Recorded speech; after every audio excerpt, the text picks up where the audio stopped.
ವೀಕ್ಷಕ ಪ್ರಭುಗಳಿಗೆ ನಮಸ್ಕಾರ. ಹೇಗಿದ್ದೀರಿ ಎಲ್ಲರೂ? ಬಂಧುಗಳೇ, ವಿಜಯಪುರ ಜಿಲ್ಲೆಯಲ್ಲಿ ಅಮಾನವೀಯ ಘಟನೆಯೊಂದು ನಡೆದುಬಿಟ್ಟಿದೆ. ಸಾಲದ ಹಣ ವಸೂಲಿ ಮಾಡುವಂತಹ ನೆಪದಲ್ಲಿ ವ್ಯಕ್ತಿಯನ್ನು ಒತ್ತೇ ಆಗಿಟ್ಟುಕೊಂಡಿರುವಂತಹ ಒಂದು ಆರೋಪ ಈಗ ಸದ್ಯಕ್ಕೆ ಕೇಳಿ ಬರ್ತಾ ಇದೆ. ಸಾಲ ಪಡೆದಂತಹ ಅಥವಾ ಹಣ ನೀಡದೇ ಇದ್ದಕ್ಕೆ ಆ ಒಂದು ಕಾರಣವನ್ನು ಇಟ್ಟುಕೊಂಡು 27 ದಿನಗಳಿಂದ ದೇವರ ಹಿಪ್ಪರಗಿ ತಾಲೂಕಿನ ಪಡಗಾನೂರು ಗ್ರಾಮದ ಉದಯ್ ಕುಮಾರ್ ಭಾವಿಮನಿ ಅಂತಕ್ಕಂತಹ ಒಬ್ಬ ಶಿಕ್ಷಕರನ್ನು ಬಸವನ ಬಾಗೇವಾಡಿ ಪಟ್ಟಣದ ನಿವಾಸಿಯಾಗಿರ್ತಕ್ಕಂತಹ ಪ್ರಭಾಕರ್ ಡೌಳಗಿ ಎಂಬ ನಿವೃತ್ತ ಶಿಕ್ಷಕ ಒತ್ತೆಯಾಳನ್ನಾಗಿ ಇಟ್ಟುಕೊಂಡಿದ್ದಾರೆ ಅಂತ ಹೇಳಿ ಅಲ್ಲಿನ ಅವರ ಮನೆಯವರು ಏನಿದ್ದಾರೆ, ಅಂದರೆ ಈ ನಿವೃತ್ತ ಶಿಕ್ಷಕ ಏನು ಸಾಲ ಕೊಟ್ಟಿದ್ನಲ್ಲ ಆ ಒಬ್ಬ ಶಿಕ್ಷಕನ ಮನೆಯವರು ಆರೋಪವನ್ನು ಮಾಡ್ತಾ ಇದ್ದಾರೆ. ಈತ ಉದಯ ಕುಮಾರ್ನನ್ನು ಬಿಡಿಸಲು ಕುಟುಂಬಸ್ಥರು ಹೊರದಾಟವನ್ನು ಪಡ್ತಾ ಇದ್ದಾರೆ. ಸೊ ಇವರು ಆರೋಪವನ್ನು ಮಾಡಿದ್ದಾರೆ, ಹಾಗೆ ಅವರನ್ನು ಬಿಡಿಸ್ಕೊಡ್ಬೇಕು ಅಂತ ಹೇಳಿ ಒಂದಿಷ್ಟು ಈಗ ಒತ್ತಾಯವು ಸಹ ಕೇಳಿ ಬರ್ತಾ ಇದೆ. ಇನ್ನು ಉದಯ್ ಕುಮಾರ್ ಬೆಂಗಳೂರಿನಲ್ಲಿ ಖಾಸಗಿ ಶಾಲಾ ಶಿಕ್ಷಕರಾಗಿರ್ತಾರೆ. ಸಾಲ ನೀಡುವಂತಹ ಪ್ರಭಾಕರ್ ಏನಿದ್ದಾರಲ್ಲ, ಈ ಪ್ರಭಾಕರ್ ಡೌಳಗಿ ಅಂತಕ್ಕಂಥವ್ರು, ಇವರು ಕೂಡ ಶಿಕ್ಷಕರೇ ಆಗಿರ್ತಾರೆ, ಹಾಗೆ ನಿವೃತ್ತರಾಗಿರ್ತಾರೆ.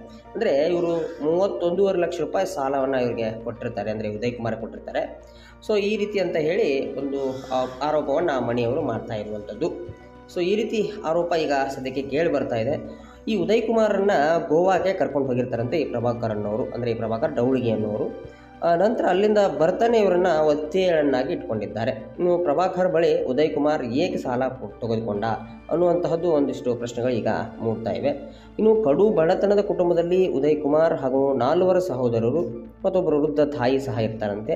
ಓರ್ವ ಸಹೋದರ ಶಿವಪ್ಪ ಮಹಾರಾಷ್ಟ್ರದ ಕೊಲ್ಲಾಪುರ ನಗರದಲ್ಲಿ ಮರಳು ಅನ್ಲೋಡ್ ಮಾಡುವಂತಹ ಕೆಲಸವನ್ನು ಮಾಡ್ತಾ ಇರ್ತಾರೆ. ಮತ್ತೋರ್ವ ಸಹೋದರ ಆನಂದ್ ಅಂತಕ್ಕಂಥವ್ರು ಮಹಾರಾಷ್ಟ್ರದ ರತ್ನಗಿರಿಯಲ್ಲಿ ಚಾಲಕನಾಗಿ ಕೆಲಸ ಮಾಡ್ತಾ ಇರ್ತಾರೆ. ಇನ್ನೋರ್ವ ಸಹೋದರ ಯಶವಂತ್ ಅಂತಕ್ಕಂಥವ್ರು ಈ ಪಡಗಾನೂರು ಗ್ರಾಮ ಏನಿದೆಯಲ್ಲ ಆ ಪಂಚಾಯಿತಿಯಲ್ಲಿ ಕೆಲಸ ಮಾಡ್ತಾ ಇರ್ತಾರೆ. ಉದಯ್ ಕುಮಾರ್ ಬೆಂಗಳೂರಿನ ಖಾಸಗಿ ಶಾಲೆಯಲ್ಲಿ ಶಿಕ್ಷಕನಾಗಿ ಕೆಲಸ ಮಾಡ್ತಾ ಇರ್ತಾರೆ. ಇದೇ ವೇಳೆ ಉದಯ್ ಕುಮಾರ್ ಪ್ರಭಾಕರ್ ಬಳಿ ಸಾಲವನ್ನು ಮಾಡ್ತಾರೆ. ಆದರೆ ಯಾಕೆ ಎಷ್ಟು ಸಾಲ ಮಾಡಿದ್ದಾರೆ ಅಂತೇಳಿ ಗೊತ್ತಿಲ್ಲ. ಕುಟುಂಬದವರು ಒಂದು ಆರೋಪವನ್ನು ಸಹ ಮಾಡ್ತಾ ಇದ್ದಾರೆ. ಸೊ ಉದಯ್ ಕುಮಾರನ್ನು ಬಿಡಿಸೋಕೆ ಅಂತ ಹೇಳಿ ಗ್ರಾಮದ ಹಿರಿಯರನ್ನ ಕರ್ಕೊಂಡು ಹೋಗಿ ಪ್ರಭಾಕರ್ ಬಳಿ ಹೋಗಿ ಮನವಿಯನ್ನು ಮಾಡ್ಕೊಳ್ತಾರೆ. ನೋಡಿ ಸ್ವಾಮಿ, ನಮ್ಮ ಮನೆಯವರು ಏನಿದ್ದಾರೆ ಸಾಲವನ್ನು ನಿಮ್ಮಲ್ಲಿ ಮಾಡಿದ್ದಾರೆ ಅಂತ ಹೇಳ್ತಾ ಇದ್ದೀರಿ, ಸೊ ಯಾಕೆ ಏನು ಅಂತ ಹೇಳಿ ಕೇಳುವಂತಹ ಒಂದಿಷ್ಟು ಹಿರಿಯರನ್ನು ಕರ್ಕೊಂಡು ಹೋಗಿ ಕೇಳುವಂತಹ ಕೆಲಸವನ್ನು ಮಾಡ್ತಾರೆ.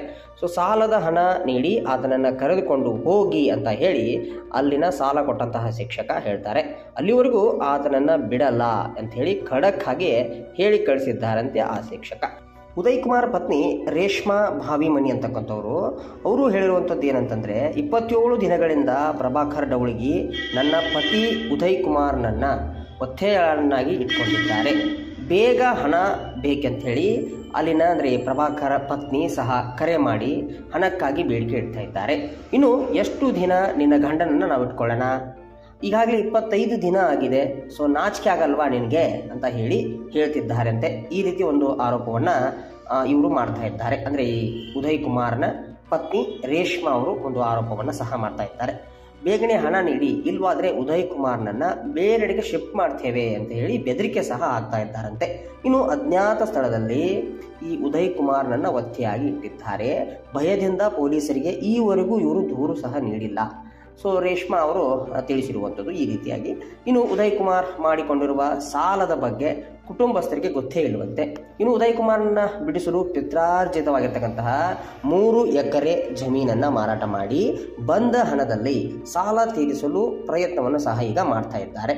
ಸದ್ಯ ಈ ವಿಚಾರವನ್ನು SP ಆಗಿರುವಂತಹ ಲಕ್ಷ್ಮಣ್ ನಿಂಬರ್ಗಿ ಅವರ ಗಮನಕ್ಕೆ ಸಹ ತರಲಾಗಿದೆ.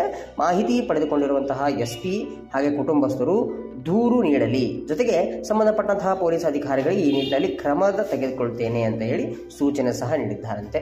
ಒಟ್ಟಿನಲ್ಲಿ ವೀಕ್ಷಕ ಪ್ರಭುಗಳೇ, ಸಾಲ ಮಾಡುವಂಥದ್ದು ಏನಿದೆ ಅಂತಲ್ಲ, ಈ ಸಾಲವನ್ನು ಮಾಡಿದಾಗ ತೀರಿಸುವ ಒಂದು ದಾರಿಯನ್ನು ನಾವು ನೋಡ್ಕೊಳ್ಬೇಕಾಗತ್ತೆ. ಅವಾಗ ಮಾತ್ರ ಸಾಲವನ್ನು ಮಾಡಬೇಕಾಗತ್ತೆ. ಆದರೆ ಎಲ್ಲೋ ಒಂದು ಕಡೆ ಸಾಲವನ್ನು ನೀಡದೇ ಇದ್ದಾಗ ಇಂತಹ ಕಿರುಕುಳಗಳು ಸಾಮಾನ್ಯವಾಗಿ ಇತ್ತೀಚೆಗೆ ಕೇಳಿ ಬರ್ತಾ ಇವೆ. ಆದರೆ ಈ ಕಿರುಕುಳ ನೀಡುವುದು ತಪ್ಪಾಗತ್ತೆ. ಸೊ ಒಂದಿಷ್ಟು ಸಮಯ ಕೊಡಬೇಕು, ಕಾಲಾವಕಾಶ ಕೊಡಬೇಕು, ಹಾಗೆ ಮನೆಯವರಿಗೆ ತಿಳಿಸುವಂತಹ ಪ್ರಯತ್ನ ಮಾಡಬೇಕು, ಹಾಗೆ ಕಾನೂನಾತ್ಮಕವಾಗಿ ಏನಾದರೂ ಹೋರಾಟ ಮಾಡ್ಬೋದಾ ಅನ್ನುವಂಥ ನಿಟ್ಟಿನಲ್ಲಿ ಒಂದಿಷ್ಟು ಕಾರ್ಯವನ್ನು ಮಾಡಬೇಕಾಗುತ್ತೆ. ವೀಕ್ಷಕ ಪ್ರಭುಗಳೇ, ಈ ಒಂದು ಸ್ಟೋರಿಯ ಬಗ್ಗೆ ನಿಮಗೆ ಏನಿಸ್ತು ಅನ್ನೋದನ್ನು ಕಮೆಂಟ್ ಸೆಕ್ಷನಲ್ಲಿ ಕಮೆಂಟ್ ಮಾಡಿ. ಯಾಕೆಂತಂದರೆ ನಿಮ್ಮ ಒಂದು ಈ ಫೀಡ್ಬ್ಯಾಕ್ ಏನಿದೆಯಲ್ಲ ಅದು ತುಂಬ ಮುಖ್ಯವಾಗಿರುತ್ತೆ. ಅಂದರೆ ಇಂತಹ ಒಂದು ಸುದ್ದಿಗಳನ್ನು ಮಾಡಲಿಕ್ಕೆ ಇನ್ನಷ್ಟು ಪ್ರೇರೇಪಣೆಯೂ ಸಹ ನಮಗೆ ಸಿಗುತ್ತೆ ಅಂತ ಹೇಳ್ತಾ ಮತ್ತೊಂದು ವಿರುದ್ಧಿಯೊಂದಿಗೆ ಮತ್ತೆ ಬರ್ತೀನಿ. ಅಲ್ಲಿವರೆಗೂ ನಮಸ್ಕಾರ. ನಾನು ಪ್ರವೀಣ್ ಹಟ್ಪರ್.